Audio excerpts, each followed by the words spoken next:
पहाडको खोजमा एउटा यस्तो गाउँ थियो जहाँ हरेक औँसीको रात गाउँलेहरू आफ्ना ढोका भित्रबाट थुन्थे र झ्यालमा कालो टिका लगाउँथे। भनिन्थ्यो त्यो रात गाउँको पुरानो पिपलको बोटमुनि एउटा अदृश्य हाट लाग्थ्यो जहाँ मान्छेको होइन प्रेतात्माहरूको आवाज सुनिन्थ्यो। सहरबाट फर्किएको नवीन यी सबै कुराहरूलाई अन्धविश्वास मान्थ्यो र गाउँलेहरूको डरलाई हाँसोमा उडाउँथ्यो। एक औँसीको रात उसले गाउँलेहरूलाई चुनौती दियो।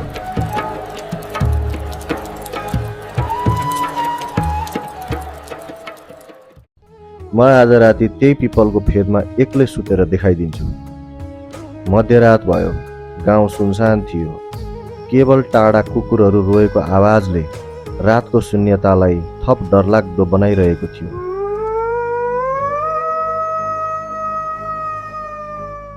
नवीन पिपलको फेदमा पल्टिएको के थियो, अचानक चिसो हावाको एउटा झोक्काले उसको शरीर काँप्यो। उसले टाढाबाट एउटा मधुर गुनगुन आवाज सुन्यो, मानौ धेरै महिलाहरू मिलेर कुनै पुरानो र अपरिचित मन्त्र जपिरहेका छन्। बिस्तारै उज्यालो देखियो, तर त्यो उज्यालो दियोको होइन, हावामा तैरिरहेका नीला रगतका थोपाहरू जस्ता देखिने ज्योतिहरूको थियो। नवीनले देख्यो गाउँका 7 जना महिलाहरू, जसलाई उसले दिउँसो सामान्य छिमेकीका रूपमा देखेको थियो, उल्टो खुट्टाले भुइँमा नटेकिकन नाचिरहेका थिए। उनीहरूका आँखा कोइला जस्तै राता थिए र कपाल जमिनसम्म लत्रिएका थिए। तीमध्ये सबैभन्दा अगाडि रहेकी वृद्धाले नवीनलाई हेरेर डरलाग्दो गरी हाँस्दै भने, आज हाम्रो भोजमा एउटा नयाँ पाहुना आएको छ। नवीन भाग्न खोज्यो, तर उसको खुट्टा जमिनमा टाँसिए जस्तै भयो। ऊ हलचल गर्नै सकेन। उसले देख्यो कि ती महिलाहरूले एउटा तामाको भाँडोमा गाउँको भविष्य र मानिसहरूको आयु पकाइरहेका थिए। अचानक एउटी बोक्सीले आफ्नो हात नवीनको छातीतिर बढाइन्, तर उनले नवीनलाई मार्न होइन, उसको निधारमा एउटा चिसो छाप लगाउन खोज्दै थिइन्। उनले भनिन्, हामी तिम्रो रगत खाँदैनौ, तर अबदेखि तिमीले त्यो देख्नेछौ जुन अरूले देख्न सक्दैनन्। औँसीको रात सुनसान गाउँ, पिपल फेदमा अनौठो छाप। देख अब अदृश्य संसार, बुझ अब यो प्रकृतिको सार। तिम्रो अहङ्कार भयो खरानी, तिम्रो संसार अब मेरै कहानी। भोलिपल्ट बिहान गाउँलेहरूले नवीनलाई बेहोस अवस्थामा फेला पारे। उसको कपाल रातारात सेतो भइसकेको थियो।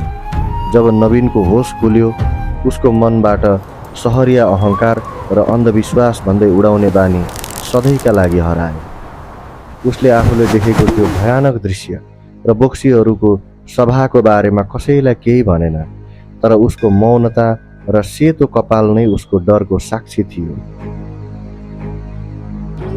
त्यस दिनदेखि नवीनले कहिल्यै पनि गाउँको परम्परा र मानिसहरूको विश्वासलाई हाँसोमा उडाएन, बरु ऊ आफै साँझ नपर्दै ढोका थुनेर बस्न थाल्यो।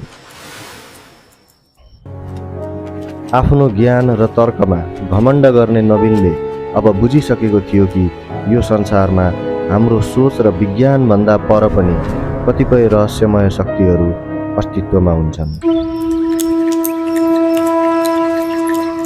औँसीको रात सुनसान गाउँ, पिपल फेदमा अनौठो छाप।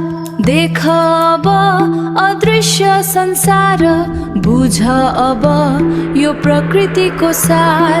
तिम्रो अहङ्कार भयो खरानी, तिम्रो संसार अब मेरै कहानी।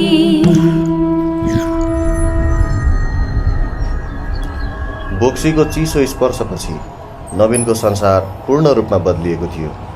अब उसका आँखाले सामान्य मानिसले नदेख्ने दृश्यहरू देख्न थालेका थिए। सुरुमा उसले यसलाई एउटा अद्भुत शक्ति सम्झियो, किनकि कसैलाई हेर्ने बित्तिकै उसले ती व्यक्तिको भविष्यको घटनाहरू झलझली देख्न सक्थ्यो। गाउँको चोकमा बस्दा उसले कसको गोजीबाट पैसा खस्दैछ वा कसको घरमा आज राम्रो कुरा हुँदैछ भन्ने कुरा पहिल्यै बताइदिन्थ्यो।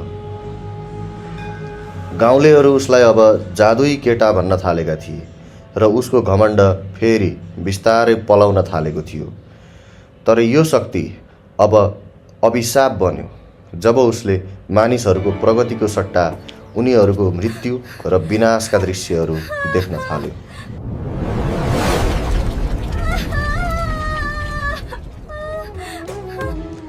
एक दिन उसले आफ्नै मिल्ने साथीको अनुहारमा एउटा भयानक दुर्घटनाको दृश्य देख्यो जसले उसलाई भित्रैदेखि हल्लाइदियो। उसले आफ्नो साथीलाई बचाउन धेरै प्रयास गर्यो। आँधी आउँदैछ, भागौं! हे भगवान! तर भविष्यको त्यो कालो छायालाई टार्न ऊ सफल भएन।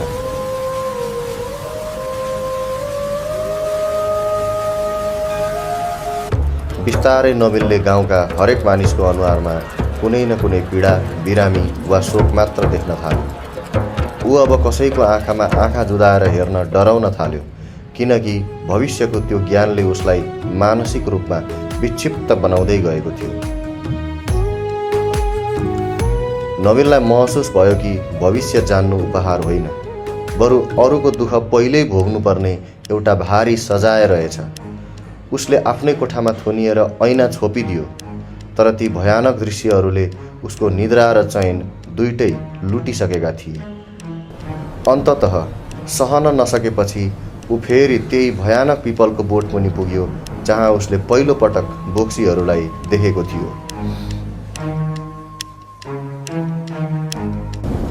मलाई यो शक्ति चाहिँदैन, मलाई मेरो सामान्य जीवन फिर्ता चाहियो भन्दै ऊ अँध्यारो रातमा चिच्याउन थाल्यो। मध्यरातमा 7 जना बोक्सीहरू फेरि देखा परे।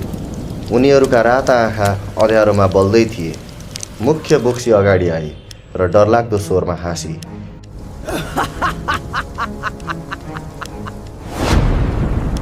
के तिमीले सोचेका थियौ कि हाम्रो संसार देख्नु सजिलो हुनेछ? नमिल्ने रुँदै उनीहरूको खुट्टा समात्यो र आफ्नो दृष्टि सामान्य बनाइदिन बिन्ती गर्यो। बोक्सीले भने, यो शक्ति हटाउन तिमीले आफ्नो बाँकी जीवनको सबैभन्दा प्रिय सम्झना वा आफ्नो अहङ्कार मध्ये एक थोक त्याग्नु पर्नेछ। नवीनले तुरुन्तै आफ्नो अहङ्कार र घमण्ड त्याग्ने वाचा गर्यो किनकि उसले नम्रताको पाठ धेरै महँगो मूल्य तिरेर सिकेको थियो। बोक्सीले फेरि उसको निधारमा आफ्नो सुकेको औँलाले छोएर एउटा मन्त्र फुकिदिए। नवीनको निधारबाट त्यो चिसो छाप बिस्तारै पग्लिएर हराउन थाल्यो।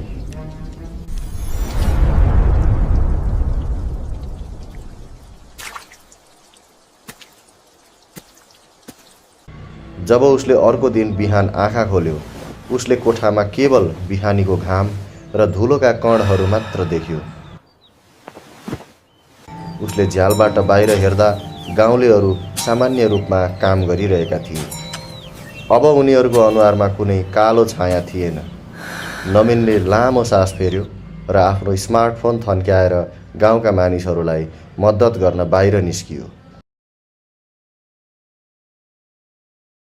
ऊ अब पहिले जस्तो घमण्डी सहरिया ठिटो थिएन, बरु प्रकृति र परम्पराको सम्मान गर्ने एउटा असल युवक बनेको थियो। बोक्सी आउने गाउँमा अब सन्नाटा थियो, तर नवीनको मनमा भने पहिलो पटक साँचो शान्ति छाएको थियो।